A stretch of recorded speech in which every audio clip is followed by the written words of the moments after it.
Hola, es un gusto volverlos a saludar. Soy Julián del Diario de un Vivir en una nueva entrevista eh, tratando el tema de Génesis 2, referenciando la entrevista pasada, puesto que no se terminó de completar el tema. Eh, los temas principales que se van a tratar es en parte la libertad y en parte ver cómo la mujer se sobrepone como un ente individual, separada del hombre. Y para esta entrevista tengo un nuevo invitado, eh,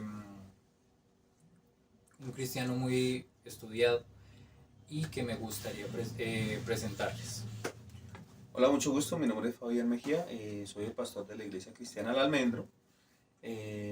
Quiero pues ayudarte pues en las preguntas y claro que sí, en lo que de pronto ustedes tengan alguna inconveniente, alguna inquietud, pues pueden escribirle ahí en el cajón de comentarios, en lo que necesiten. Yo creo que pues la idea también es que esto sea interactivo y que de pronto nosotros podamos eh, sol- resolver algunas preguntas, claro está. Eh, Estoy a su servicio, claro. Perfecto. Aclarando, en caso de que no se entienda, es importante. La entrevista tiene como objetivo ver la perspectiva lo más profundamente que se pueda de por qué se cree lo que se cree. Las preguntas van orientadas al conocimiento como tal. Es recomendable entonces de que se vea la entrevista en su totalidad, se evalúen bien los argumentos y se tenga sobre todo una perspectiva abierta, sí, una mentalidad abierta a lo que se va a presentar. Eso es como lo más importante a recalcar. Yo creo que sin más preámbulos me gustaría empezar con las preguntas. Ok. La primera pregunta, y esto va a ser una discusión puesto que había tomado algunos apuntes al respecto, es ¿por qué no le hace bien al hombre estar solo? Señalado en Génesis 2, versículo 18, que básicamente dice, entonces el Señor Dios dijo, no le hace bien al hombre estar solo, haré a un ser capaz de ayudarlo y que sea como él. Bueno, hay que entender algo y es que pues esta parte parecen dos relatos.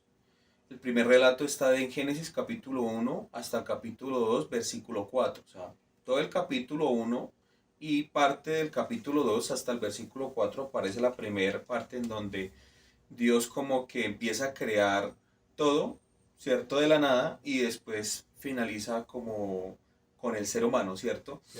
Ya después del 2 del capítulo 2 del versículo 4 en adelante, empieza la otra tradición. ¿Por qué hablo de tradiciones? Porque una es eloísta, que es una reacción posterior, mucho tiempo después de la primera parte, que es de Génesis capítulo 2 versículo 4. Esto queriendo decir que Génesis capítulo 2 versículo 4 es más antigua que Génesis capítulo 1. Entonces, ¿por qué? Por las tradiciones. El idioma nos permite a nosotros entender y comprender qué es lo que sucede allí. Hay otras posturas en donde dicen que es lo contrario, que la eloísta es más antigua que la yavista. En sí es una tradición, son tradiciones porque es la forma en la que las personas le llamaban a Dios en su momento, que de ahí nace, por ejemplo, la yavista es donde nace el tetragrama, ¿sí? Entonces, ahí el tetragrama son las consonantes que se utilizan para hablar, bien sea Yahvé o por una vocal que sería Jehová, ¿cierto?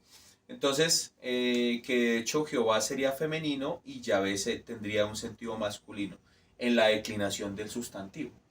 Entonces, la primera traducción es eloísta.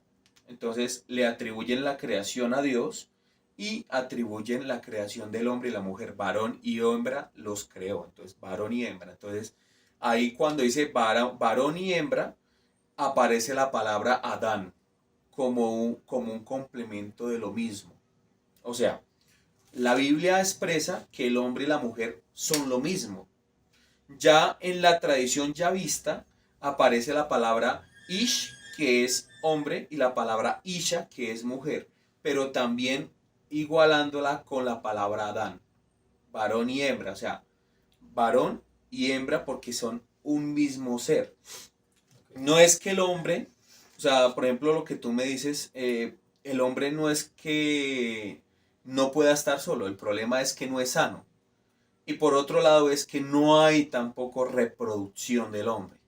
Empezando por ahí, ya hablando de esto, otra de las preguntas que tú me hacías es que qué es primero el hombre, qué es primero la mujer o el hombre, o qué es primero la gallina o el huevo, ¿sí? Entonces, en este caso no se podría ver en este aspecto, no se podría ver completamente porque la forma en la que Dios hace las cosas no es una forma coherente.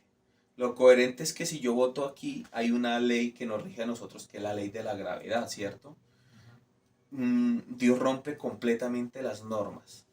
Pero aún así, al crear al hombre, establece la norma de que el hombre necesita una compañía, ¿cierto? Y que la mujer viene a ser sacada del mismo hombre.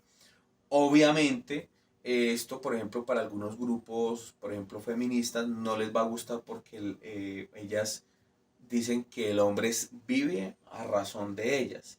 Pero en sí, la Biblia no trata de decir que uno es mayor que otro, porque estaríamos hablando del machismo, también estaríamos hablando del feminismo. O sea, por ejemplo, la Biblia le da al ser humano, le dice lo siguiente, le dice, por ejemplo, al hombre, le dice, amen a sus mujeres.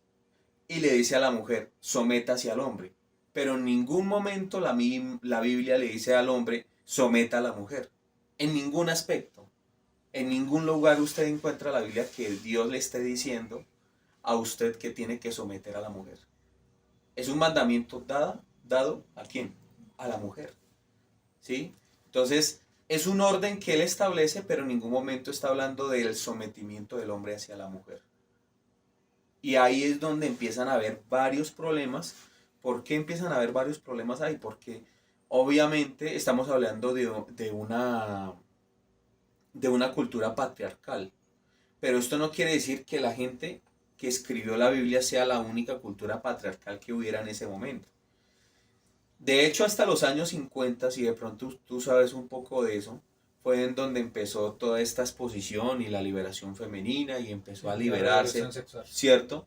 Ahí es donde empezó a verse en todos estos cambios, pero antiguamente se seguía manteniendo ese patrón. Culpa de Dios, no, porque no podemos decir que Dios fue el único en la cultura en la que fue escrita la Biblia o que Dios haya obligado al hombre a someter a la mujer, en ningún caso. Lo que sucede es que desde los tiempos antiguos, desde aún antes de que se escribiera la Biblia, el hombre y la mujer tienen roles completamente distintos y pues obviamente el hombre tiene más fuerza, tiene unas capacidades diferentes que las mujeres. No digo que la mujer no pueda tener las mismas capacidades porque si se esfuerza mucho y va mucho al gimnasio, yo he visto mujeres que pueden tener las mismas capacidades, pero Dios establece esto del mismo lado, eso sí, esto apartándolo de lo que eran todas las comunidades, todo lo que se vivió alrededor de la Biblia. Porque, por ejemplo, en este caso estaríamos hablando de los hebreos, pero también habían pueblos filisteos. Entonces, cuando usted estudia un poco la historia de los pueblos, usted ve que siempre la mujer ha tenido una vulnerabilidad frente al hombre en cualquier cultura. Aún así, la Biblia en ningún caso manda a someter a la mujer, en ninguno de los casos. Le dice a la mujer que se debe someter al hombre, porque Cristo se somete al Padre, dice la Escritura en 1 Corintios. Así como Cristo se somete al Padre, la mujer debe someterse a su esposo. Y al esposo le dice, cuide a la mujer como Cristo cuida a la iglesia.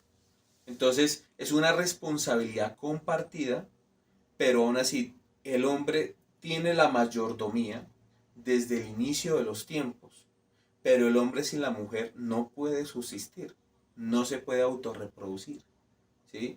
Entonces no puede haber, por ejemplo, no puede haber inseminación artificial del hombre con el mismo hombre, ¿sí? No tenemos útero. Entonces, la mujer es necesaria, no estoy diciendo solamente para reproducirse, porque entonces sería decir que la mujer solamente sirve para eso, sino que, por ejemplo, la cultura hebrea, hablando un poquito de eso, por ejemplo, para los hebreos la familia y los hijos son muy importantes. La multiplicación, porque de hecho el primer mandamiento que da Dios es multiplíquese, ¿sí o no? Fructifiquen y multiplíquese. Le está diciendo a los dos, Sí. no le está diciendo al hombre, no le está diciendo, oiga, multiplíquese. No, no le está diciendo a la mujer, no, oiga, multiplíquese. Le está diciendo a los dos, fructificaos y multiplica. El verbo está en plural, no está en singular. Entonces la responsabilidad va para los dos. Entonces, para los hebreos, la familia es muy importante. Y de hecho, si usted va a unas hojas más adelante, ahí en Génesis capítulo 2, en el llamamiento de Abraham, aparece un personaje llamado Sarai. Sí. Y en hebreo se menciona a Sarai como una de las heroínas de la fe.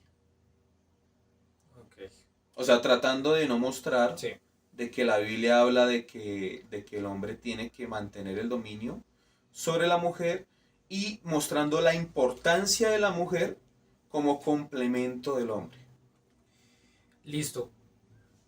Pensaba hacerlo, digamos, de una manera un poco más estructurada y específica, puesto que de lo que su merced estaba hablando último, viene un poco más adelante. Yo quiero retroceder un poco, ya voy a tomar algunos comentarios específicos que usted hizo para retomarlos más adelante, sobre todo y específicamente con que Dios le manda a la mujer, como usted dice, más no al hombre, a someterse a su hombre. Sí. Pero más específicamente, y volviendo a la primera pregunta, su merced menciona que el hombre no puede estar solo, puesto que es poco saludable para él. Y para su especie. Para su especie. Y en Sí. un sentido reproductivo, pues no es favorable en ningún sentido, puesto que el hombre no se puede reproducir A sí él mismo. solo, sí, señor. Perfecto. Pero, ¿qué otros motivos tiran, por decirlo así, un poco más entrando en un contexto de comunidad, diría usted de que el hombre no puede estar solo? No solo refiriéndome específicamente a que sí o sí deba de tener una mujer para el hecho reproductivo, sino el hombre en comunidad, ya tirando en un contexto mucho más actual. ¿Por qué un hombre no puede estar solo, no puede estar aislado del resto de la comunidad? ¿Qué efectos tiene? ¿Qué considera usted que sean esas razones? Lo que pasa es que la Biblia habla de dos tipos de hombres, el hombre espiritual y el hombre carnal. El hombre carnal es el animal. O sea, nosotros tenemos un miembro, ¿cierto? Masculino, que es el pene, y las mujeres tienen la vagina, ¿cierto? Sí. Entonces, obviamente la mujer y el hombre vienen con esa función. Entonces, cuando se habla en la sociedad, obviamente, para que usted pueda tener una mayordomía en la sociedad, usted tiene que tener primero un equilibrio en usted mismo. Sí. Es imposible que usted pueda ejercer la mayordomía usted solo. Por ejemplo, los animales se estaban multiplicando, ¿cierto? ¿Cuándo el hombre podría llegar a ser mayordomo de toda esa cantidad de animales que iban a haber? Por otro lado, por ejemplo, la mujer cumple con el propósito de ayudar al hombre en todas las tareas, porque el hombre, nosotros como hombres somos muy básicos. La forma en la que nosotros hacemos las cosas es como a veces como por intuición. Nuestra naturaleza, que es la naturaleza de la carne, que la palabra en el griego es sars, esa naturaleza de nosotros, o que es soma, que es el cuerpo, nos lleva a nosotros pues al término de reproducirnos, ¿cierto? Pero también cuando nosotros vemos la importancia de la mujer en la sociedad, es que la mujer cumple completamente muchos roles, no solamente en la crianza de los hijos, sino también en la compañía a su esposo. ¿Por qué? Porque el ser humano, nosotros los hombres, tenemos obviamente nuestras necesidades también afectivas. O sea, nosotros, el hombre estaba solo en ese momento antes de que naciera, de que fuera creada Eva de la costilla al hombre. Dios le da a él una mayordomía, le dice, póngale nombre a los animales, Sí. ¿cierto? Entonces, le pone los nombres a los animales y obviamente el hombre empieza a ver que los animales tenían su par, ¿cierto? Entonces, ¿qué pasa? Pues que no sé si se dirá así, el león tenía su leona, o sea, que tenían su opuesto, ¿cierto? Entonces, dice la escritura, y vio Dios que el hombre estaba solo y vio que no era bueno. Entonces, usted mira en los primeros versículos, siempre en cada vez que Dios hace algo, dice, y Dios vio que era bueno, y vio Dios que era bueno. Entonces, hizo la semilla para que germinara y dice Dios, fue la noche y la mañana, el primer día, el segundo día, el tercer día, y vio Dios que era bueno. Todo lo puso como con ese sello de calidad Incontec, todo era con un sello de perfección. Pero para que el hombre pudiera tener ese sello de aprobación, tenía que tener a su compañera. Entonces, ahorita en la sociedad, el ser humano debe de entender que está incompleto cuando no tiene su otra contraparte. Es algo natural, es algo que le pide a uno el cuerpo, la vida, el corazón, la mente. Es sano cuando usted tiene a alguien en la casa quien lo espere a usted. Es sano cuando usted puede compartir con esa otra persona algo. Cuando usted, por ejemplo, lo digo yo, que una de las motivaciones que yo tuve, por ejemplo, para casarme con mi esposa, pues fue también el tema de la enfermedad. La escritura dice en su sabiduría, Salomón, al escribir, dice, dice que hay del solo, ¿no? Porque ¿quién lo levantará? ¿Cierto? Entonces dice, es mejor que dos estén porque hay del solo. ¿Quién levantará al solo? ¿Quién levanta al que esté solo? Entonces cuando yo estuve enfermo, cuando estuve verdaderamente en una situación en donde prácticamente casi me muero, ahí vi yo la necesidad de tener una compañera que me acompañara, valga la redundancia, que estuviera allí dándome ánimo, que estuviera allí a mí ahí dándome valor, que me viera a mí con ojos, no, no con los ojos que de pronto me miraba mi mamá, mi hermana, ¿sí? Sino que me viera a mí con ojos de ternura, de amor, que me pudiera dar un consejo, que ese consejo estuviera basado en mí, en lo que ella conocía y sabía de mí. Porque a usted qué consejo le pueden dar otras personas que a usted no lo conoce. En cambio, la persona que comparte con usted hasta su lecho puede conocerlo a usted, puede entenderlo a usted, puede saber hasta las motivaciones que hay en su corazón. Entonces, el rol del hombre sin la mujer en la sociedad, aparte de que no se podría llegar a reproducir, es un rol vacío, es un rol hueco y que pues, vuelvo le digo yo, no se hubiera podido dar. Entonces Dios entendía que eso tenía que ser. Entonces, Génesis capítulo dice, varón y hembra los creó, o sea, los creó uno solo. Y en el capítulo 2 ya empieza él a mostrar la necesidad que Adán tiene de conocer a una mujer. Porque dice que buscó entre las bestias, aún así ese es un pensamiento que obviamente usted dice, entonces no es Dios, no sabía que tenía que crear una mujer. No, ese pensamiento está allí escrito de que estaba buscando Dios entre los animales para ver si algún animal de esos podía ser compañero del hombre. Es un pensamiento que nos dice a nosotros algo, no porque Dios sea un niño de preescolar que no entienda de que definitivamente la mujer no puede encajar el hombre no puede encajar con ninguna de esas bestias, sino que tenía que tener su mujer. Es un pensamiento dado hacia el hombre. El pensamiento es el siguiente: nada puede encajar con usted aparte de la persona que Dios le ponga a usted en su vida. Listo. Bueno, muchas cosas que decir. La primera que se me ocurre es, eh, quería mencionar algunos aspectos que usted tocó y es que precisamente Dios, mejor dicho, yo lo voy a tomar de una manera interpretativa, más no literal, puesto que no hay mucha información al respecto de lo que se menciona de la parte de Adán. Dios le encomienda el Edén a Adán para que lo cultivara Lo guardase. y lo De la guardase. escritura. Sí. Sin embargo, para mí es muy extraño pensar varias cosas. La primera, el hecho de que a Adán, a pesar de que tenía la compañía de los animales, es más, hasta los tenía bajo su propio poder, tenía la compañía de Dios. Mayordomía. Mayordomía es diferente a poder. ¿Cómo explica la diferencia entre mayordomía y poder? Poder Dios. Poder Dios. Nosotros simplemente somos unos guías. Entonces, como por ejemplo usted tiene un rebaño de ovejas, yo pastoreé vacas, ¿sí? Una cosa es que yo tenga el poder, pueda maniobrar las vacas con mi pensamiento, con mi poder, con mis facultades, y otra cosa es que yo las pueda guiar.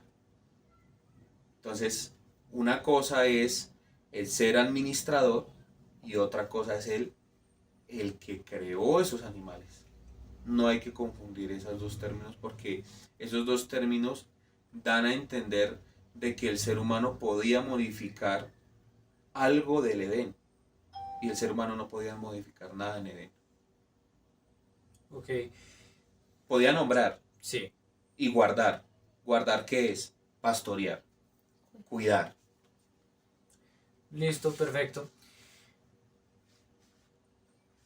No me encuentro, pues por mis propias ideas, no me encuentro muy de acuerdo con eso del tema del poder, puesto que esa misma definición de poder significa que va más allá de unas capacidades físicas que se tiene en el ser humano. Tomo más la definición personal de poder como aquella, ¿cómo decirlo? Aquella opción de poder ejercer cierto cambio sobre las cosas. Esa es, digamos, la definición que yo tomaría de poder, pero está bien. O sea, Mayordomía, su te merced voy a dice, ¿cierto? explicar, te voy a explicar algo que sucede acá. Entonces, mmm, mire, aquí cuando usted empieza a ver Génesis capítulo 2, usted por ejemplo dice, y Jehová Dios plantó un huerto en Edén. Sí. ¿Quién lo plantó? Dios, ¿cierto? Y puso allí al hombre que había formado. Entonces, él puso al hombre allí en el huerto que él creó, ¿sí? Jehová Dios hizo nacer de la tierra todo árbol delicioso a la vista y bueno para comer, también el árbol de la vida en medio del huerto y el árbol de la ciencia del bien y del mal. Y salía de Edén un río para regar el huerto y de allí se repartía en 4 brazos. Entonces ahí empiezan a nombrar el nombre del primer piso, Pisón, Gión, Éufrates y Tigris, Ajá. ¿cierto? Entonces, vamos a la parte en donde Dios da la semilla y le enseña al hombre a plantar. Cuando yo hablo de poder, es cuando yo estoy en la capacidad de crear. Aquí en Edén Dios le está enseñando al hombre a labrar la tierra. Entonces, cuando hablamos de poder, estamos ejerciendo el dominio. Sí. Aquí en Edén Dios le está enseñando el dominio al ser humano. ¿Cierto? Sí. Le está enseñando a cultivar, le está enseñando a colocarle nombre a los animales, lo está colocando como mayordomo. No es lo mismo un mayordomo al dueño de la hacienda. El mayordomo no puede echar a nadie.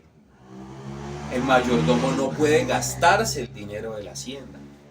El mayordomo va a tener unos limitantes, que precisamente ese es el árbol del conocimiento de la ciencia del bien y del mal, que fue por lo que optaron los dos. Entonces, cuando estamos hablando de poder, es lo que básicamente Eva trató de ejercer, primero por sobre Dios y segundo por sobre el hombre. Ese fue el primer abismo de poder que trató de establecerse en la creación. Y el primer motivador personal es Satanás. El primer motivador personal fue él. Dijo, con que Dios os dijo que el día que ustedes comieren del árbol de la ciencia del bien y del mal, ese día ustedes van a morir. Él dijo, no va a ser así. A ustedes les va a ir bien, ustedes van a ser igual a Dios. Eso no es motivación personal. ¿Qué pensó ella?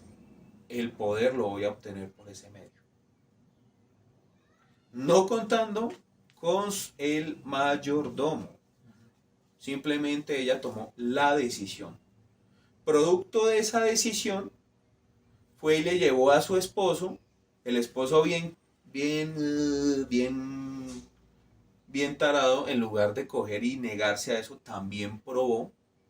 Y cuando llega a Dios, primero el hombre le termina echando la culpa a Dios, que por la mujer que le dio. A la mujer, la mujer le termina echando la culpa a la serpiente. Pero entonces no podemos estar hablando de poder porque no tenía el poder. Estaba aprendiendo cómo subsistir. Lo mismo pasa, por ejemplo, con el tema de la ley en la Torá. En la Biblia hay un compendio, sobre todo en el Antiguo Testamento, para los judíos está el Tanakh, Torá, Nevin y Ketuvim, leyes, profetas y escritos. Vamos a hablar de la Torá. La Torá no se hizo para imponerle algo al ser humano, ni para que el ser humano tuviera poder sobre otro. La Torá se hizo para crear comunidad, generar comunidad, para enseñarle a cómo vivir al ser humano en comunidad. Entonces, en ninguno de los casos se ha ejercido poder. Eva trató de ejercer el poder. Y producto de que trató de ejercer el poder sin el mayordomo, fue que sucedió lo que sucedió. Eso sí, Dios termina reivindicando a la mujer porque la maldición que le da a la mujer le dice, la serpiente le va a herir a usted en el calcañar, ¿cierto? Y tú le pisotearás la cabeza. Tu simiente, la simiente, ¿quién es? La simiente salvadora, que es el Mesías, ¿sí? O su descendencia, Sí. que en este caso sería el hombre fuerte, que ese hombre fuerte es tipificado como el Mesías. Entonces, finalmente la mujer daría luz al Salvador y el Salvador le pisaría la cabeza a la serpiente. La serpiente es un hebraísmo que viene de la palabra Nahash, que significa portador de luz. El portador de luz se le llamaba lucero de la mañana. Se tipifica a la serpiente de una manera simbólica, retórica, no literal. No era que fuera una serpiente, sino era el mismo diablo que vino a tentar a la mujer. Entonces, cuando usted, por ejemplo, mira ese texto, debe tener cuidado, porque cuando habla Nahash, que es el portador de luz, el que porta la luz, le está hablando del lucero de la mañana. En Isaías dice, oh lucero, hijo de la mañana. Si es así o no es así. Entonces, cuando tú miras esos textos, debes de tener, porque la Biblia tiene su coherencia, tiene su contraparte. Entonces, aquí lo que vemos es que Satanás fue el que literalmente tentó a la mujer. ¿Por qué tentó a la mujer? Porque la mujer tiene un mecanismo y el hombre tiene otro. Al hombre se le entra por la vista. Así nos creó a Dios, porque nos creó para mirar y observar y deleitarnos en la belleza de la mujer. Pero a la mujer se le entra por el oído. Quizás el hombre, ya te dejo hablar, quizás el hombre, el gran pecado que cometió fue descuidar a su esposa.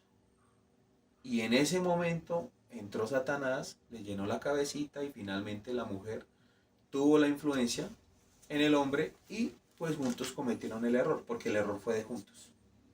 Perfecto. Voy a tomar en cuenta las definiciones que su merced me propone de mayordomo y poder. Lo que me hace pensar que al ser Dios la única fuente creadora y generadora de cosas nuevas, por decirlo así, es aquel que puede decir lo que pasa y lo que no pasa. Listo. Mientras que tanto hombre como mujer, o bueno, sobre todo por lo que entiendo, bueno, mejor dicho, a cada uno se le delegan ciertas cosas y se les dice mayordomos, guías, por decirlo así, lo Sí. que deben hacer frente, o sea, con esas herramientas que se les da. Perfecto. Yo tengo primero varias complicaciones con eso. La primera, cuando se dice que Dios es la única fuente generadora y creadora y que únicamente las limitaciones las propone Él, significa que nada más nos vemos muy limitados como seres humanos. Volviendo a retomar el tema de la libertad de la entrevista pasada, a mí una de las cosas que más me molesta es precisamente esto. Es decir, yo no, o sea, no, mi propuesta no es que el ser humano pueda ser creador de las cosas de la nada, ni mucho menos, ni que tenga poderes mágicos, ni mucho menos, sino que al verse limitado por las propias capacidades que le da Dios, este no realmente no, ¿cómo decirlo? No tiene la libertad de verdad tomar decisiones, porque en sus propias palabras, al ser Dios, ese, por decirlo así, Él pone las herramientas para darnos una buena vida, para que hagamos bien las cosas, significa que la manera contraria es hacer mal las cosas. ¿En qué sentido es mi pregunta? Porque, o sea, hacer bien las cosas, pero ¿por qué? ¿Por obedecerlo o porque de alguna manera eso genera algún tipo de cambio radical en lo que hago? No sé. Se me ocurre, hablando del árbol del bien y del mal, De la ciencia. sí, de la ciencia del bien y del mal, eh, el hecho de que Dios haya puesto ese árbol ahí, siendo el único objeto creador y Ujú. generador de nuevas cosas, me hace pensar que de alguna manera tenía que presentar una guía al ser humano para que tomara la buena decisión. Sí, es cierto, al hombre se le dice, no coma, de hecho, incluso antes, si no estoy mal, antes de crear a la mujer, al hombre fue el primero advertido y al único que se le dijo, no comas de este árbol, pues la muerte vendrá a ti, que según lo que he hablado con otros cristianos es una muerte espiritual más no física. Sí. Ahí viene entonces varias cuestiones. La primera, eh, el hecho de que este árbol tuviera propiedades más allá de las capacidades humanas, es decir, de entender el bien y el mal, de saber cosas, de tener ese poder, que es básicamente, por decirlo así, ser Dios, me hace pensar de que Dios no tuvo por qué en primer lugar haber creado ese árbol. Primero, ¿por qué razón fue capaz de crear un árbol con propiedades más allá de las capacidades humanas, dándoselas a un ser humano que realmente se veía muy limitado en cuanto a entender muchas cosas? Porque para mí Adán es como un bebé recién nacido. Llega al mundo sin entender prácticamente nada. Dios es su única guía. Literalmente no tiene otro ser humano en el cual basar sus experiencias. Lo único que tiene son animales y los animales ni siquiera se pueden comunicar con él. Literalmente está a merced de lo que diga Dios. Y sin embargo Dios le da una guía muy generalizada y es, no puedes comer de esto porque morirás. O sea, me generan muchas cuestiones. Por ejemplo, ¿Adán realmente entendió lo que le dijo Dios? Es decir, él por lo menos entendía lo que era la muerte. Por lo menos podríamos entender si Adán en ese momento podía morir. Porque claro, estamos leyéndolo en un contexto en que no había humanidad, en que no había la necesidad de que realmente Adán muriera. Incluso Ujú. está la posibilidad de que hubiese sido, por decirlo así, inmortal. O sea, que sí, o sea, hubiera vivido eternamente con Dios, porque no había necesidad de que éste muriera. Entonces, o sea, todas estas cuestiones son las que yo me planteo. Porque a raíz de ese árbol y de tomar esa decisión, porque, no sé, a lo mejor Adán dijo, ¿y qué será la muerte? O sea, sí, no fue el primero en tomar del fruto, pero el hecho de que Adán, por ejemplo, se replanteara ese tipo de cosas, ¿qué es la muerte? qué significa realmente el hecho de desobedecer a Dios. Porque listo, es mi creador y tal, pero al no tener ningún tipo de referencia más en la cual basarse, pudo haberle entrado siquiera una curiosidad. Tan solo eso, una curiosidad bastaba para que él tomara esa decisión, que inteligente o no, era simple curiosidad, como si fuera cualquier ser humano, Sí. que al tener falta de experiencia, pues simplemente siente curiosidad por las cosas, aún a sabiendas de que le digan que va a estar mal. O sea, esa es mi cuestión con todo eso. Segundo, con el tema de... Pero déjame te respondo. listo, perfecto. O sea, es que, mire, Julián, lo que pasa es que, a ver, los relatos en el Génesis, Sí, hay que entender una cosa, no significa de que Dios cogió y creó el Edén sí, y de una vez cogió y dijo, ¿sabe qué, hermano? No me va a tocar los dos árboles. ok. Y de hecho no le dijo que los dos, le dijo que uno. Le dijo, es porque al lado del árbol de la ciencia del bien y el mal estaba el árbol de la vida y ese sí se podían tocar, pero escogieron el árbol de la ciencia del bien y el mal. Entonces, que eso tiene una simbología, un término. Puede que eso no haya sido literalmente lo que sucedió. Ok. Está hablando de un contexto, puede ser de una manera metafórica.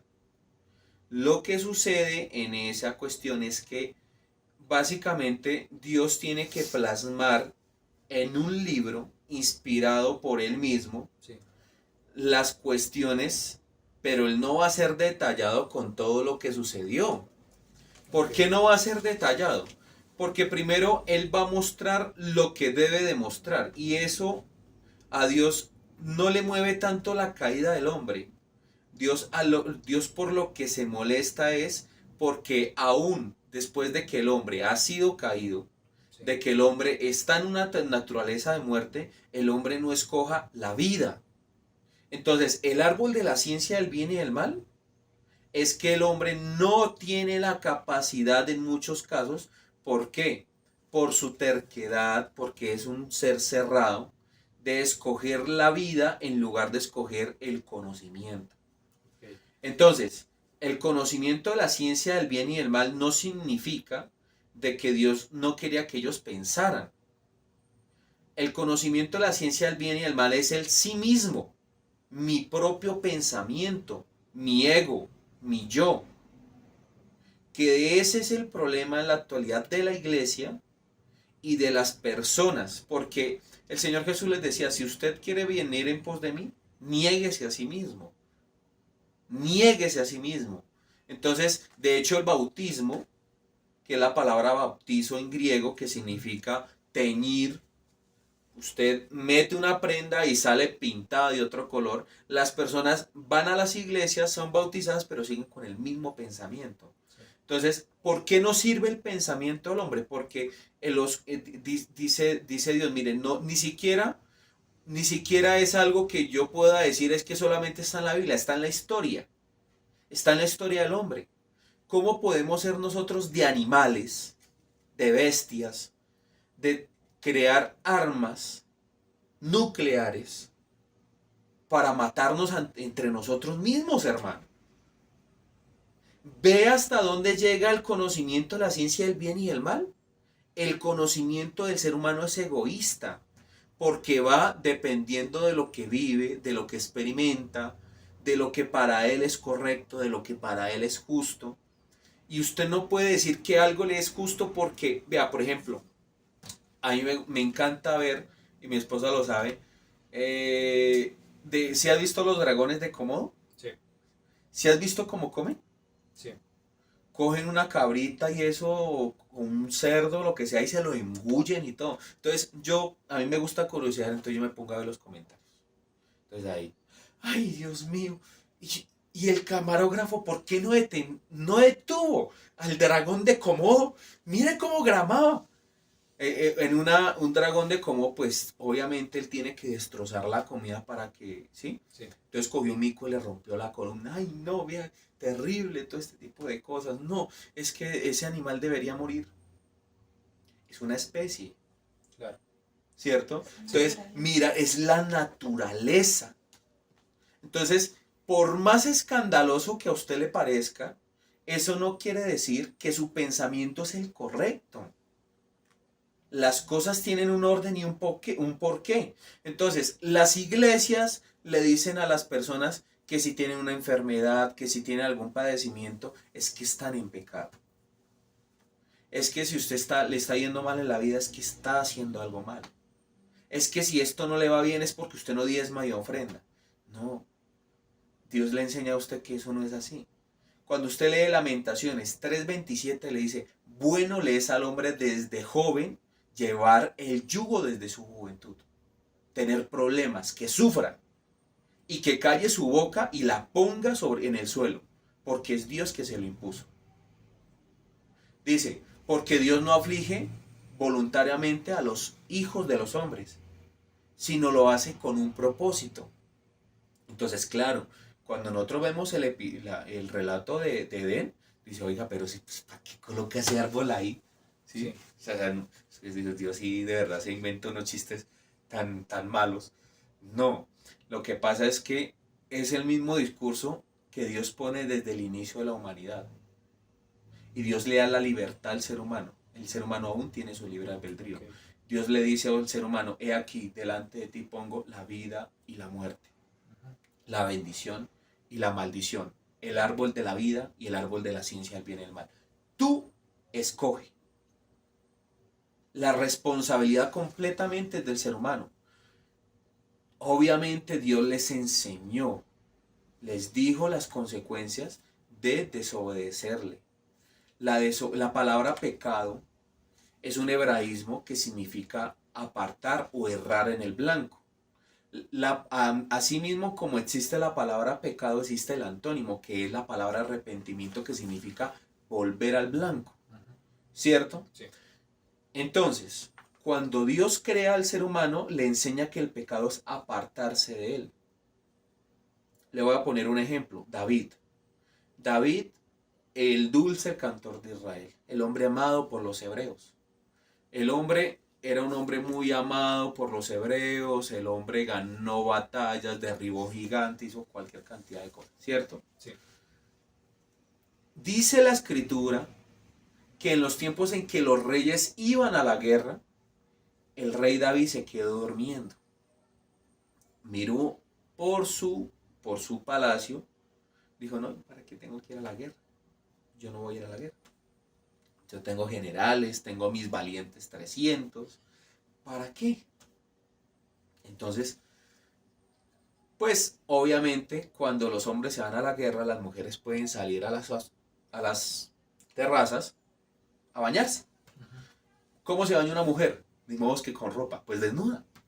Entonces el hombre, que como podía ver desde su palacio, miró a una mujer desnuda, vino, la trajo, la violó y después de eso mandó a matar al marido, sí. ¿Cierto? Y después de eso le metió un chino, o sea, ya le había metido el chino, sí. Y el niño lo perdieron y Dios manda a su profeta. Dios le da la corrección al profeta, le da la corrección a David a través del profeta. ¿Cuál es la diferencia? Que David, en lugar de cerrar su corazón, él entendió que por causa de su libre albedrío, él había hecho eso. Y toma la decisión de escoger la vida en lugar de la muerte. Muy contrario a Saúl, que Saúl decide escoger su propio ego, su yo. Entonces, ¿qué empezó a hacer Saúl? Saúl empezó a sacrificar en los montes, cosa que no hacía David, que solamente le correspondía al sumo sacerdote, que en este caso era Samuel. Sí.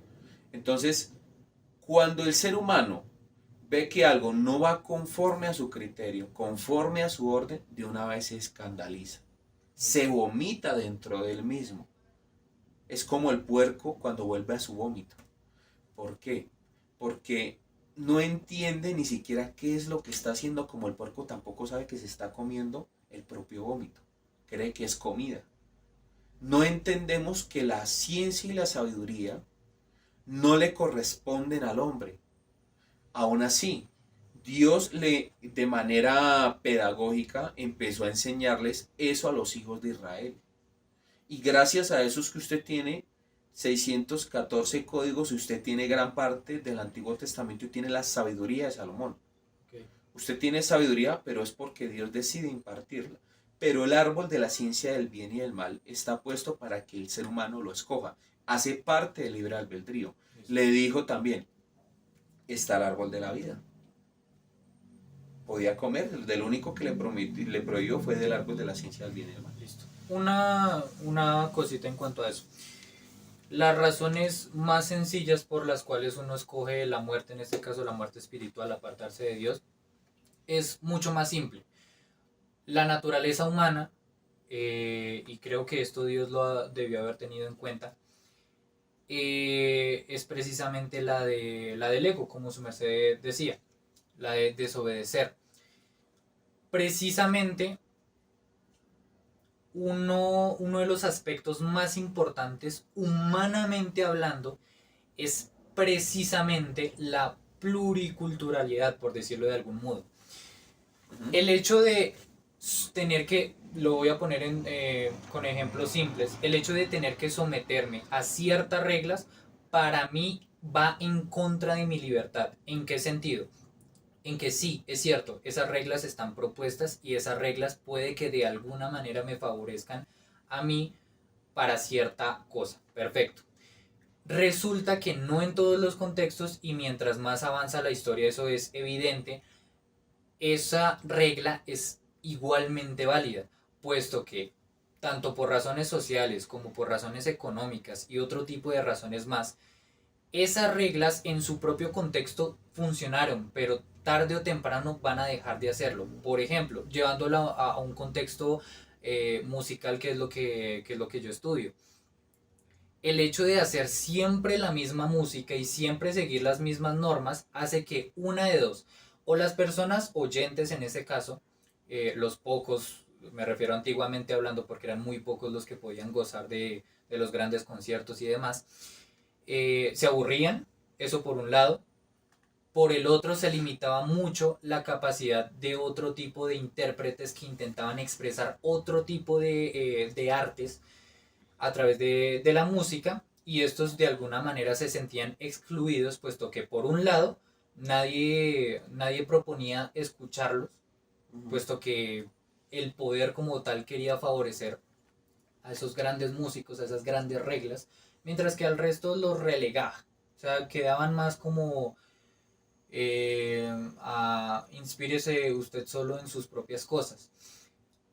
El paso a un contexto mucho más actual es que, por decirlo así, cada uno puede llegar a ser o expresar lo que quiera expresar. Esto es realmente la naturaleza humana. Poder llegar a que mis capacidades y mi contexto sociocultural pueda llegar a expresarse de alguna manera. Y esto precisamente es otra de las razones por las que yo me alejé del cristianismo. Y es que seguir ciertas normas, aunque no sean necesariamente impuestas, o seguir cierto bien, por decirlo así, de parte de Dios, primero, para mí no me genera ningún tipo de satisfacción. Puesto que el hecho ya de por sí de considerar a Dios como un ente que es aquel absoluto, aquel dador del bien absoluto y aquel que solo con él se puede llegar a alcanzar la vida eterna, para mí es un desperdicio de tiempo en lo personal, puesto que por mi propio contexto cultural no me permite a mí expresar las propias ideas que yo tengo, las propias ilusiones que a mí me permiten llegar llegar a una satisfacción.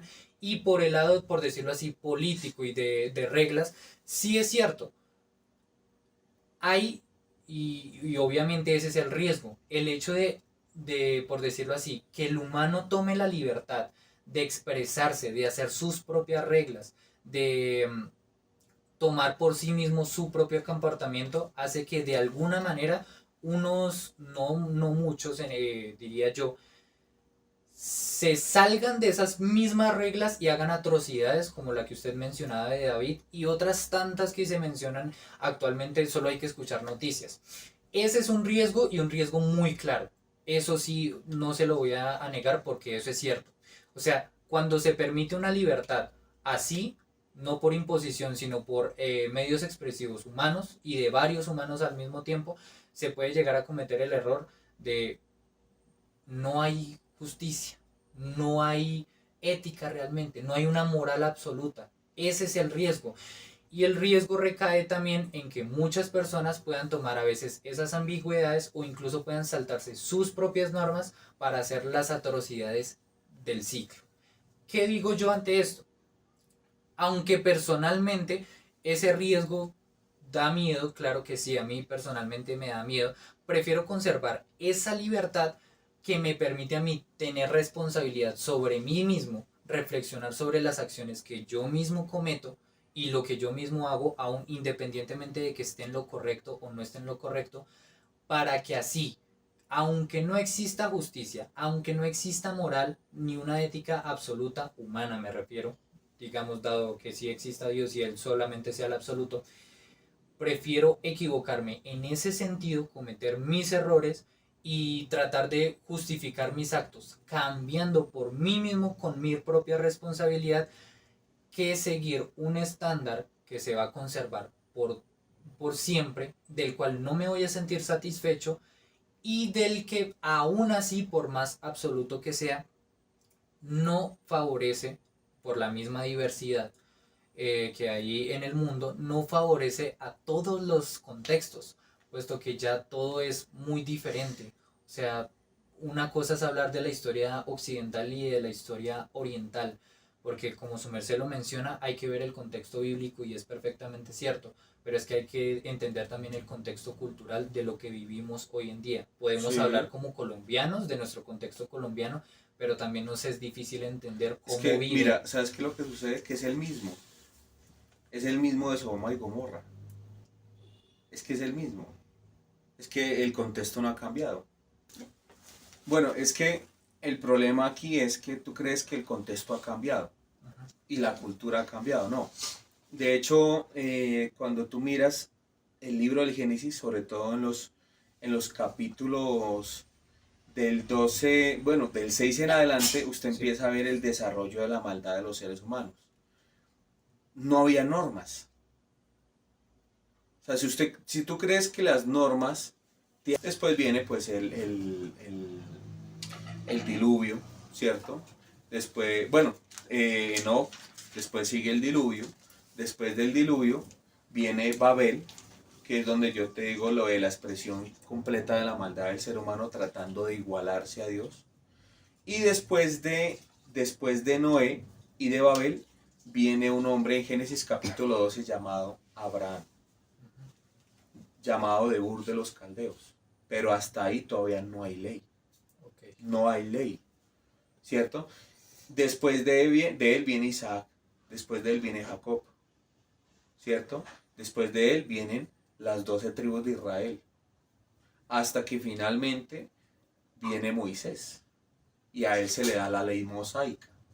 Pero antes de la ley, el ser humano que hizo. Pues cuando usted lee los relatos, si a usted le parece que la explicación de Dios en Génesis capítulo 1 y capítulo 2, darle a ellos pedagógicamente la explicación por qué no debían tomar de ese árbol, ahora imagínense lo que se omite en cuanto a la maldad del hombre. El hombre empieza a experimentar cosas que ya definitivamente era el sexo con animales, hombre con hombre, mujer con mujer, mujer con cerca alambrada, mejor dicho, hombre con lo que se le atravesara. Ese era el problema. Y no estamos hablando solamente del sexo. Y eran las mayores aberraciones que usted podía ver. Cuando Dios le da la ley mosaica al pueblo de Israel, lo hace para generar y construir comunidad, por amor, no por represión. Obviamente sucedían muchas cosas en el entorno que, por ejemplo, la ley nunca fue represiva. Por ejemplo, hay una ley con respecto al hombre que, por ejemplo, está cortando un árbol con su hacha y que se le rompe el cabo y salió volando el hacha y mató a otro. Entonces había un juicio, había un lugar, había una forma, se establece que hubo una inocencia, todo eso, pero todo eso tenía una ley. Entonces, si por ejemplo tú dices, no, es que a mí la ley no me produce placer, a nadie le produce placer cumplir la ley. La ley no te tiene que producir placer, porque es que la ley fue puesta para generar comunidad. Si nosotros hiciéramos lo que se nos diera a nosotros la regalada gana, empezaríamos por quebrar al vecino, a nuestros amigos. Empezaríamos por empezar a desear cosas que no nos pertenecen. Ahora tú dices, yo prefiero yo mismo modificar mi comportamiento. Tu comportamiento tú no lo puedes modificar tú mismo. Y es ahí donde está la situación. Porque tú dices, no, yo sí, a través de la educación, a través de esto, a través de esto, a través de esto, el ser humano tiene su apetito, tiene su forma de pensamiento. El ser humano es lo más traidor que hay. Mire, yo trabajé, modestia aparte, yo trabajé mucho tiempo en cárceles. Y si viera cuántas veces yo me senté con esos hombres a escucharles las historias y en muchos de esos casos esos manes no saben ni siquiera a qué hora llegaron allí. La droga. Entonces, por ejemplo, tú dices, no, es que el problema está en la norma. No, la norma no está, en la norma no está el problema. El problema somos nosotros. El problema no está en que se prohíba eso. El problema no está en que exista la droga. El problema en el que la creó, primera que todo, que fue quién. El ser humano experimentando. O también le vamos a atribuir eso a Dios. Y por otro lado, está en el que la consume, en la demanda. Entonces yo que rehabilité bastantes años personas con problemas en fármaco y drogodependencia, soy facilitador en comunidad terapéutica, yo, hombre, yo me he dado cuenta que nunca el problema fue la droga, el problema es el ser humano, él mismo, el mal que desarrolla el ser humano. Tengo el caso de un muchacho que estaba en el Bronx y vendió a la mamá por un 20 papeletas de bazuco.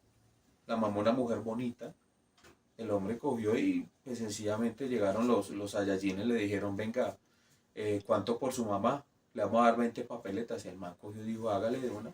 Cogieron, entraron a la mamá ya a la L, que eso era República Independiente, la L, y allá la violaron. Y el muchacho como si nada, que para qué la mamá lo sacaba ya, para qué le prohibía consumir drogas. Y la droga produce placer. En ninguno de los casos del placer, o sea, en ninguno de los casos esos muchachos que usted ve por la calle están sufriendo, negro. La droga produce placer, que después cuando se despiertan de su letardo, se despiertan de su marranada, como que sienten esa depresión porque sienten que el mundo se les vuelve encima, pero está la solución. La solución es otra vez, otra dosis. En ninguno de los casos el hombre tiene la capacidad de poder ni siquiera regenerarse a él mismo.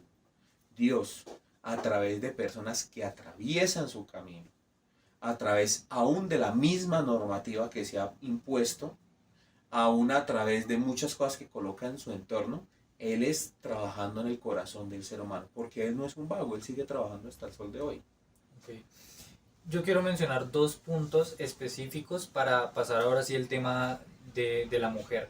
La primera, el primer punto, es el caso de Job, como fiel seguidor de Dios. Su merced dice que el tema del pecado precisamente es el desviarse de la voluntad. Pues no lo dijo así, pero es el desviarse de la voluntad de Dios o el dejar de estar cercano a Dios. Okay. Y que eso conlleva ciertas consecuencias, puesto que el ser humano es... Y Job no estaba alejado de Dios.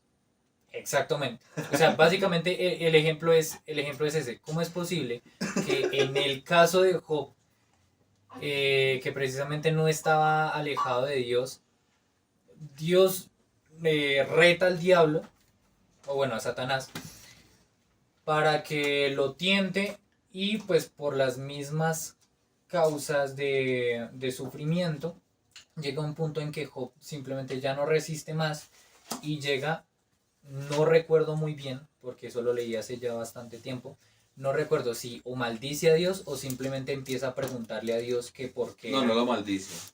Entonces empieza a preguntarle a Dios que el porqué de su sufrimiento y demás, llegan sus amigos, sí. o sea, ya sabemos esta historia. Ese es el primer punto. de listo, ok, se sigue la normativa, las leyes, o ni siquiera pensando en las leyes, sino se sigue a Dios. Pero aún en consecuencia de seguir a Dios, eh, no solo no podemos llegar a esa satisfacción, en el sentido de que al sufrir no se puede llegar a una satisfacción, que era lo que estábamos hablando ahorita, de nadie le gusta seguir la ley porque eso no satisface.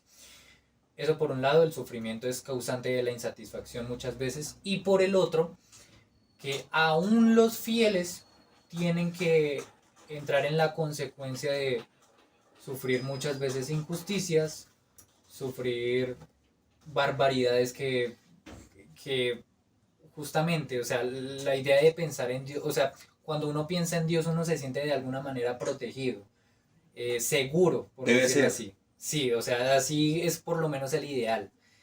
Debe ser porque Pero está con el equipo ganador. Bien. algo así, por decirlo así, por decirlo así. Entonces, básicamente, ¿qué, o sea, cómo su merced interpreta entonces el caso de Job? No, lo que pasa con Job es que, a ver, primero, Job es uno de los libros más antiguos que se haya podido recopilar de la escritura. De hecho, la antigüedad del libro de Job, podemos decir que en algunos casos puede ser más antigua que el mismo Génesis. Lo que sucede es que el libro de Job es el instrumento que utilizaban los hebreos para enseñarle a sus hijos el temor a Jehová. Pero el temor de Jehová, ¿por qué? Porque cuando usted mira en el último capítulo de Job, ahí está la reflexión. Job capítulo 42 dice, respondiendo Job a Jehová y dijo, yo conozco que todo lo puedes, que no hay pensamiento que se esconda de ti. ¿Quién es el que oscurece el consejo sin entendimiento? Por tanto, yo hablaba lo que no entendía, cosas demasiado maravillosas para mí que yo no comprendía. Oye, te ruego y hablaré, te preguntaré y tú me enseñarás. Te preguntaré y tú me enseñarás después de un ruego, ¿no? Sí. ¿Por qué? De a oídas te había oído, mas ahora mis ojos te ven. Por tanto me aborrezco y me arrepiento en polvo y ceniza. ¿Qué es lo que sucede? Que el propósito de toda la historia de Job era poder conocer a Dios. Ese es el sentido de toda esa historia, el poder conocer a Dios. Entonces, usted dice, ¿y por eso lo tuvo que pasar por todo eso? La vida del ser humano es un paso a la vida eterna como la presentan las escrituras. La vida del ser humano no es importante, de ningún ser humano. Tanto así que Dios mismo envía a su Hijo al mundo a venir a entregar su vida y Él todo lo estipulaba por pérdida. No hagáis tesoros aquí en la tierra donde el hollín y el pollín corrompen. El discurso de Jesús fue basado en que en este mundo uno va a hallar aflicción, que no hay otro camino sino estar aquí aferrado a Él.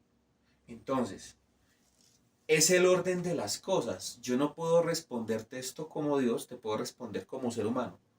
La finalidad del sufrimiento es conocer a Dios, porque el ser humano no entiende de otra manera. Te lo explico de una manera más gráfica.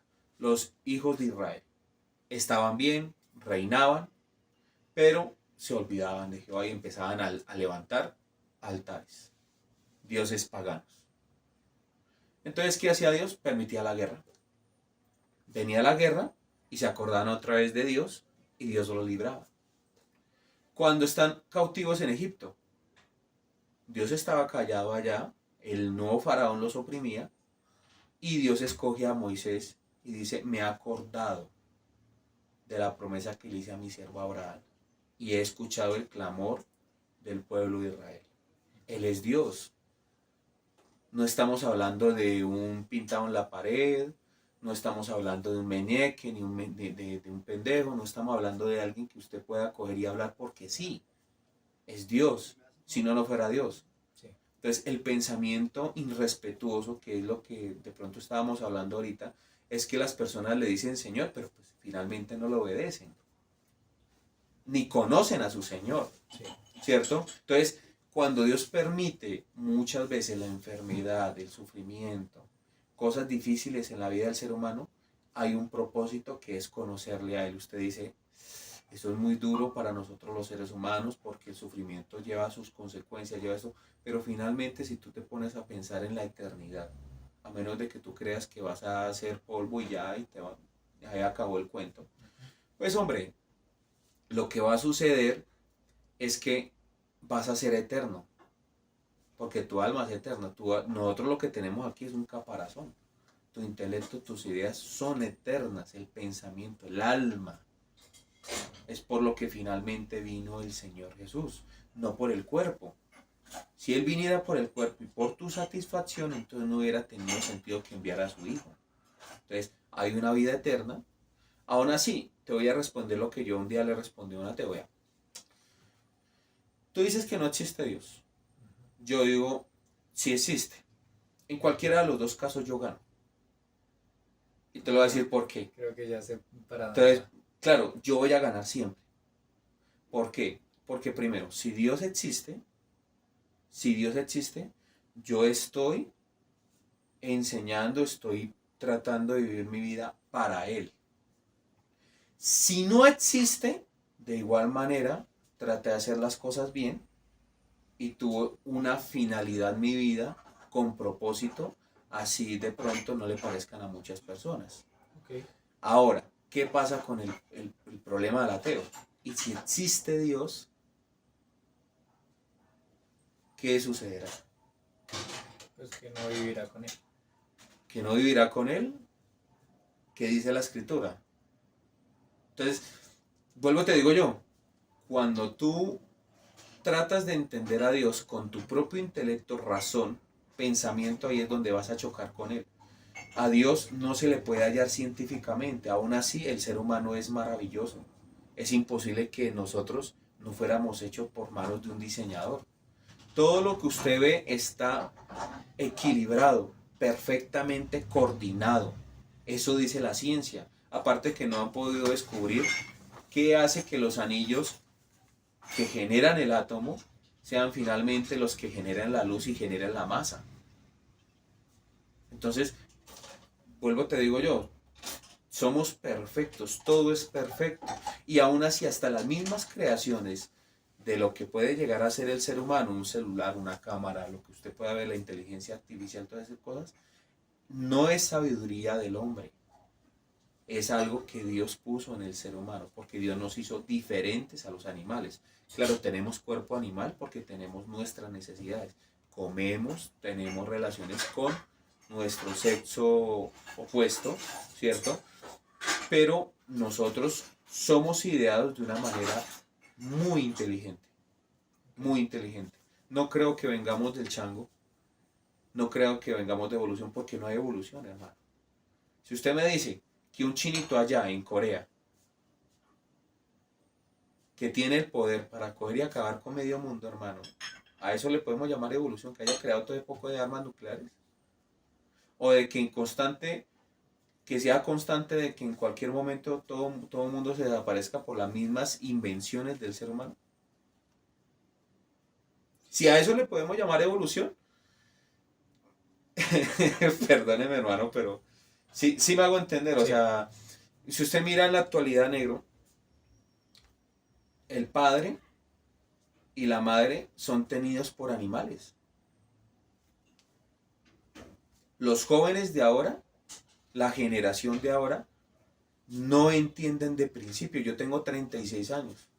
Entonces, si usted, por ejemplo, mira ahora, los chicos no ayudan a sus padres, los chicos no...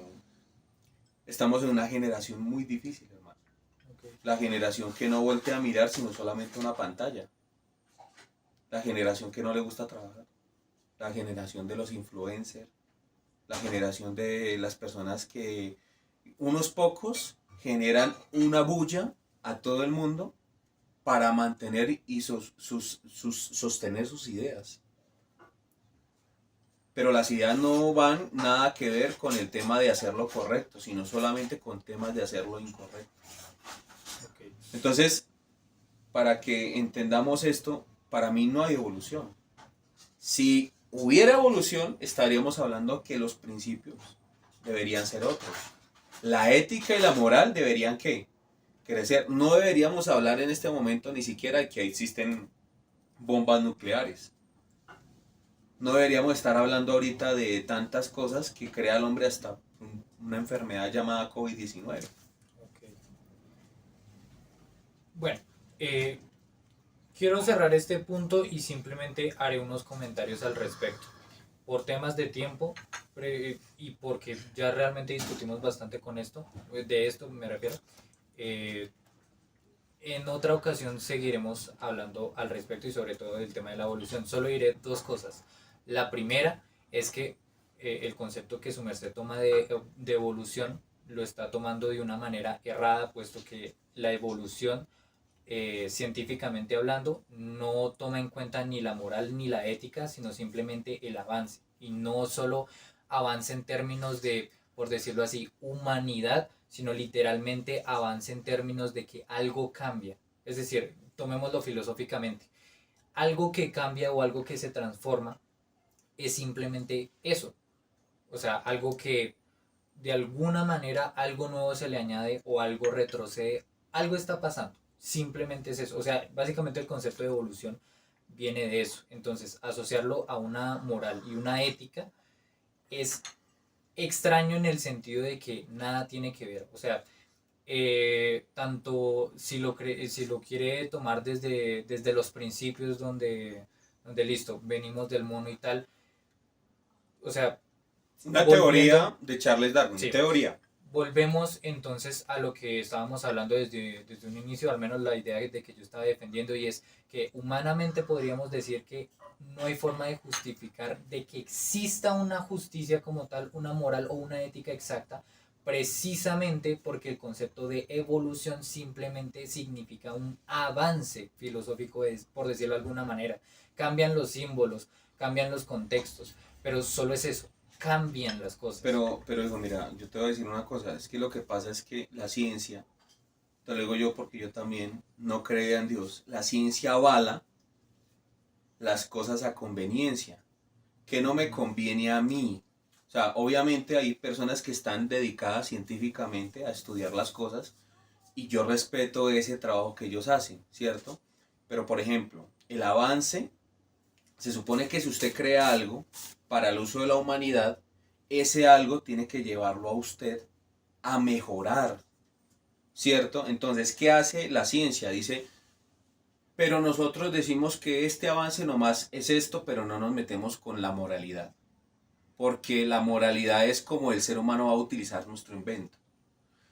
Básicamente, Ok. prácticamente fue lo que le sucedió a Albert Einstein, fue el que empezó a hacer los estudios para la bomba atómica, ¿no?